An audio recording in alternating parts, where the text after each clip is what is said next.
करेंगे रायपुर ऑफिस का। हमारे साथ जुड़ गए छत्तीसगढ़ स्टेट हेड नितिन चौबे। नितिन, जिस तरह से छत्तीसगढ़ के दिग्गज नेताओं को लेकर बात की जाए तो लगातार जिम्मेदारियां कांग्रेस वर्किंग कमेटी की तरफ से उनको मिलती रही और ऐसे में जिम्मेदारियों को लेकर कहीं ना कहीं विपक्ष में बौखलाहट का माहौल बनता दिखाई दे रहा और लगातार छत्तीसगढ़ कांग्रेस के साथ साथ राष्ट्रीय कांग्रेस पर भी आरोपों का पिटारा खुलता यहाँ पर विपक्षी तरफ से दिखाई दे रहा है। और अब जिस तरह से नई जिम्मेदारी को लेकर बात की जाए, गृह मंत्री ताम्रध्वज साहू को पार्टी देती नजर आ रही, किस तरह देखें इन परिस्थितियों को? देखिए, बिल्कुल निश्चित तौर पे पहले स्वास्थ्य मंत्री टीएस सिंहदेव, उसके बाद मुख्यमंत्री भूपेश बघेल और अब गृह मंत्री ताम्रध्वज साहू, लगातार शीर्ष हाईकमान द्वारा इनको नई जिम्मेदारियां देने के कारण कांग्रेस का जो कद हाईकमान के सामने, छत्तीसगढ़ कांग्रेस का खास करके यहाँ के नेताओं का जो कद बढ़ रहा है राष्ट्रीय नेतृत्व में, उसको देखकर ही नेता प्रतिपक्ष का एक बयान आया है जिसमें लिख कर आया कि कांग्रेस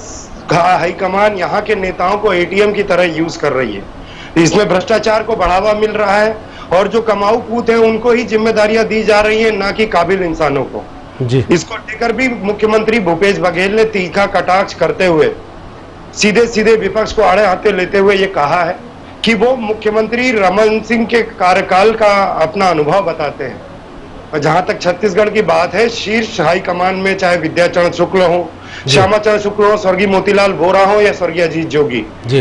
राष्ट्रीय हाईकमान ने हमेशा छत्तीसगढ़ को एक नेतृत्व दिया है केंद्र की ओर जी। और क्योंकि आज ये सब दिवंगत नेता हमारे बीच नहीं रहे, तो सेकेंड पीढ़ी के एक पैनल को नई जिम्मेदारियां देकर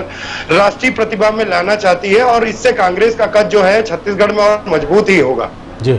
लेकिन जो ये आरोप का दौर जो भाजपा लगा रही है वो अपने टाइम का अनुभव बताते हैं, जैसे वो दौरों में जाया करते थे और एक के अन्य राज्यों में दौरों के लिए उनसे एक वसूली कार्यक्रम का आरोप लगाते हुए उन्होंने सीधे सीधे पटाक्षेप किया।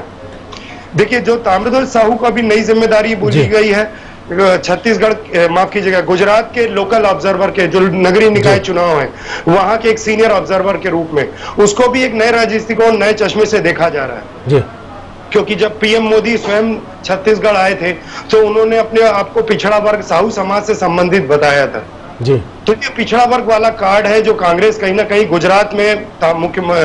गृह मंत्री ताम्रध्वज साहू के जरिए खेलना चाहती है, इसलिए उन्हें एक सीनियर ऑब्जर्वर बना के गुजरात का नगरीय निकाय का प्रभार दिया गया है जी। तो इन प्रभावों के पीछे अच्छी खासी राजनीति और कई दृष्टिकोण देखे जा सकते हैं आने वाले चुनावों को लेकर। लेकिन इन बढ़ते कदों को लेकर जो विपक्ष के बयान आना लगातार चालू हुए हैं, उन्होंने यहाँ की राजनीतिक सरगर्मियां निश्चित तौर पे बढ़ा दी है कमर। बिल्कुल, और जिस तरह से सरगर्मियां तो बढ़ती दिखाई दे रही वो भी तब जब सर्दी का सर्द मौसम लगातार अपने तेवर बढ़ते दिखाई दे रहा और लेकिन ऐसे में राजनीति का जो पारा लगातार नितिन बढ़ता दिखाई दे रहा है। ताम्रध्वज साहू को लेकर बात की जाए तो गुजरात का ऑब्जर्वर तो उनको बनाया गया है, लेकिन छत्तीसगढ़ के दिग्गज नेताओं को लेकर जब नितिन बात निकलकर सामने आती है, एक या दो नेता नहीं है जिनको बड़ी जिम्मेदारियां जो है आला कमान देता नजर आया, एक लंबी फेहरिस्त है और अब गृह मंत्री ताम्रध्वज साहू का नाम भी लगातार जुड़ता दिखाई दे रहा है। तो जो आला कमान को लेकर बात की जाए तो छत्तीसगढ़ के नेताओं को इस तरह की जो जिम्मेदारियां दी जा रही है तो उसके पीछे क्या कुछ मकसद हो सकता है? क्योंकि कहा तो यह भी जाता है कि वोट बैंक को साधना एक बड़ी चुनौती होती है पार्टियों के सामने जी। निश्चित तौर पे अगर हम बात करें इन जिम्मेदारियों की, चाहे वो टीएस सिंहदेव को दी गई हो, जिस तरह से पिछले विधानसभा चुनाव में बस्तर से लेके ऊपरी पहाड़ी क्षेत्रों तक जिस तरह से कमान संभाली थी, जो कांग्रेस का घोषणा पत्र था उसके वो प्रमुख थे संकल्प पत्र के, और जिस तरह से उन्हें जिम्मेदारी निकाल के एक भारी बहुमत के साथ कांग्रेस को वापसी लाई थी छत्तीसगढ़ में,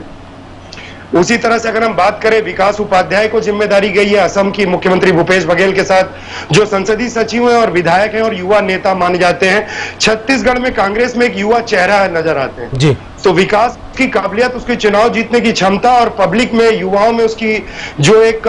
छवि है उसको देखते हुए प्रभार दिया है हाईकमान ने। वहीं ताम्रध्वज साहू का जैसे मैंने जिक्र किया कि पिछड़े वर्ग का जो कार्ड खेलना है, खास करके गुजरात के निकाय चुनाव में ताम्रध्वज साहू का ये कार्ड खेला गया है और मुख्यमंत्री भूपेश बघेल जो खुद एक सर्वाधिक बहुमत से लेकर 15 साल बाद सत्ता में आए हैं और उनकी गोधन न्याय योजना हो या किसानों को लेकर हितग्राही योजना वो राष्ट्रीय लेवल पे चर्चा का विषय बन चुकी है। तो भूपेश बघेल का भी एक चेहरा जीत का कहीं ना कहीं आश्वासन बन सकता है। तो इन सब चेहरों को लेकर छत्तीसगढ़ के इन प्रमुख चेहरे और अनुभवी चेहरों को लेकर हाईकमान अन्य राज्यों में भी एक दांव खेलना चाहती है राजनीति में आने वाले चुनाव को लेकर। चलिए, बिल्कुल दाव खेलने की बात निकलकर सामने आती है। ये दाव कितने कारगर साबित होते हैं, चुनाव नतीजे ही बता पाते हैं। जुड़ने के लिए तमाम बात के लिए आपका